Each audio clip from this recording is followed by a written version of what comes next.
Hello, there I am again. So, I left last video saying why Toru Iwatani was asked to design Pac-Man, a game which girls would like to play and not only boys would play in the arcade. What was typical about the games at that time that most of the games were about shooting or aiming with aliens or other things, and they were very simple, but they were very much focused on the skill of aiming and shooting and timing on time.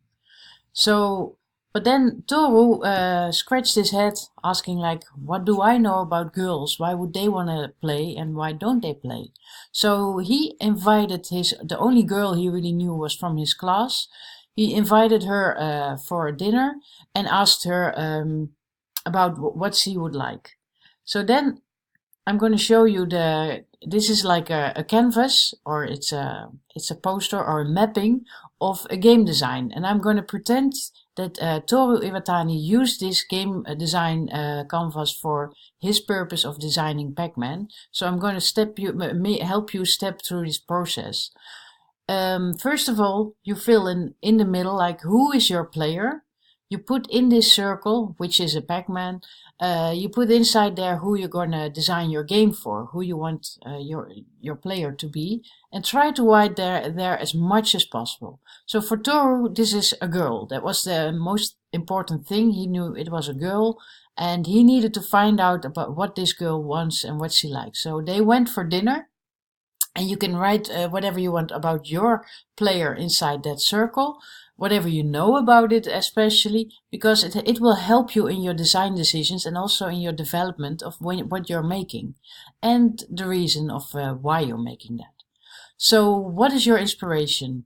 Well, for Toru Iwatani, he went to dinner with that girl and they went for pizza. And she liked to eat.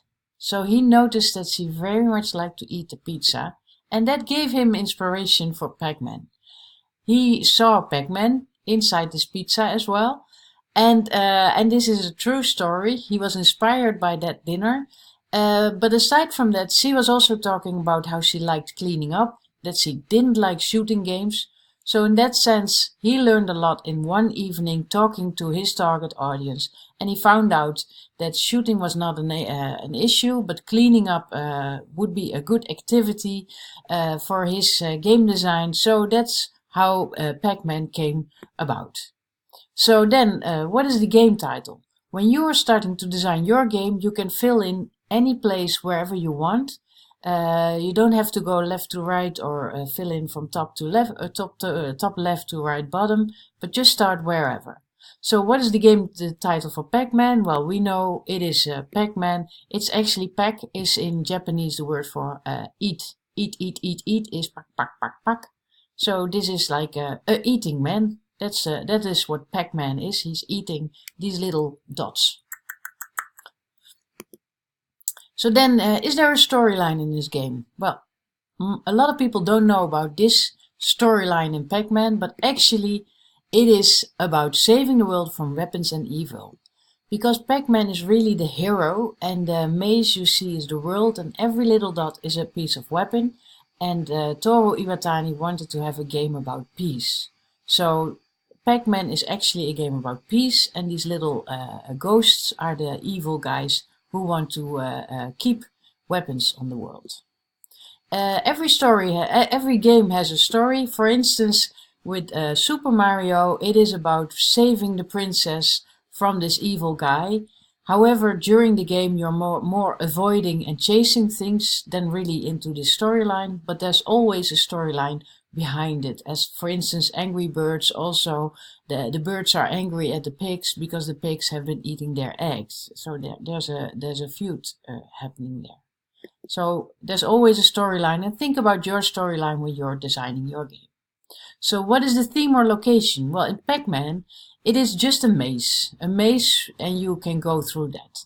It's this is immediately an advice to create a prototype before you start developing anything on your computer.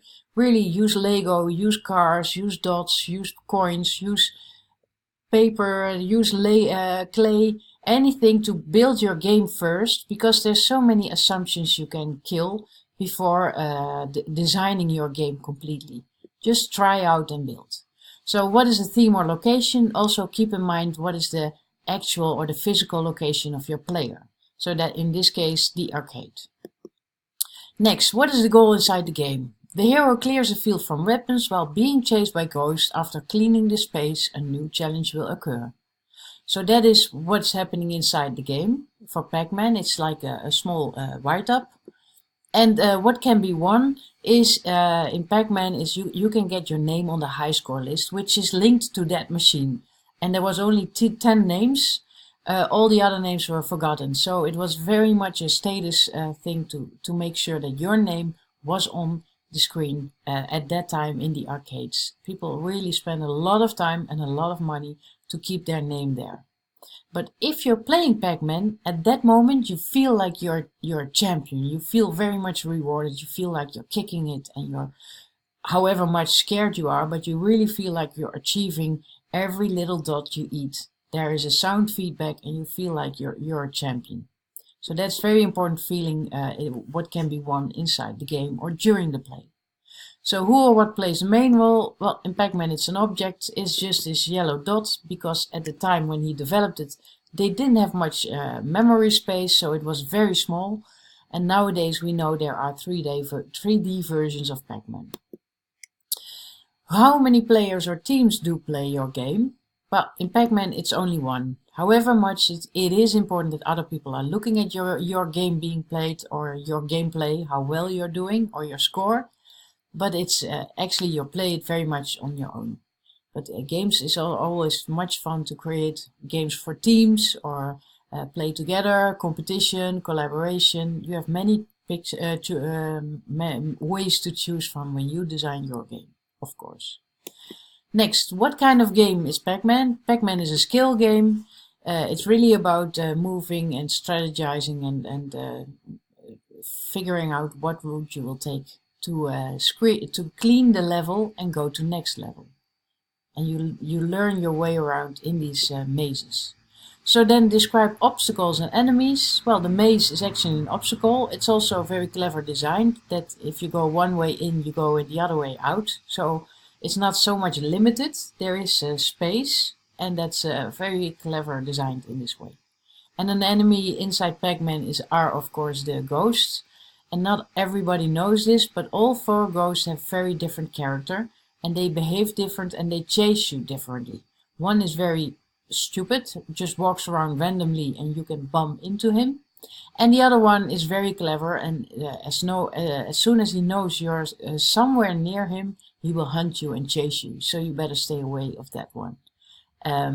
So they tested this gameplay and the characters of these ghosts very much before they really launched the game. So play testing with new players who never played your game before is always very relevant to learn from, because there was a moment that they had all 4 ghosts too clever, and then player got very anxious because he couldn't escape from the ghost, and then they had to balance the gameplay very much by making a stupid ghost and a more clever ghost, and that was very important in game design. So all my clients for all these years have been telling me that they want me to design a game which creates fun. That was very important. So how do you wish your player to feel during play? And actually it is in game design it's much more about how do you design frustration. Because if your player is frustrated and then he achieves his frustration, he overcomes that obstacle of frustration, then he feels happy. He might first feel a little bit like outsmarting the game, and that will make him feel happy. So it's not so easy to make someone feel happy. And you can design your own face, how you think you want to, which emotions you want to design in your game. Then which buttons or how to control the game. Well, in Pac-Man it's very easy. It's just 4 buttons: up, down, left and right. That was also one of the major things that Toru Iwatani found out about girls. They don't like complex games at that time, so 30 years ago. Now it's still a bit different. However, in mobile games it's also known that female players like the simplicity and low threshold of accessing a game. So that's important. And then in what context will the game be played? At that time, Toro was really designing for the arcade, for these game modules or these game cabinets to be to play Pac-Man in. So then this is actually the design of Pac-Man. If Toro Iwatani would have used this mapping method, but this mapping method is for you to design your game and as a first step to think about what you want to achieve with your game. So I think you should start now. Later on I have some more tips and tricks, but you can start with this A3 size in your team, discuss together what you do know, and if you need to discuss more, then find another place to fill in what you think you know already, and finally you will end up filling in all the empty spaces, and then you're ready to start designing some elements for your game. So I'll be back later. Good luck for now.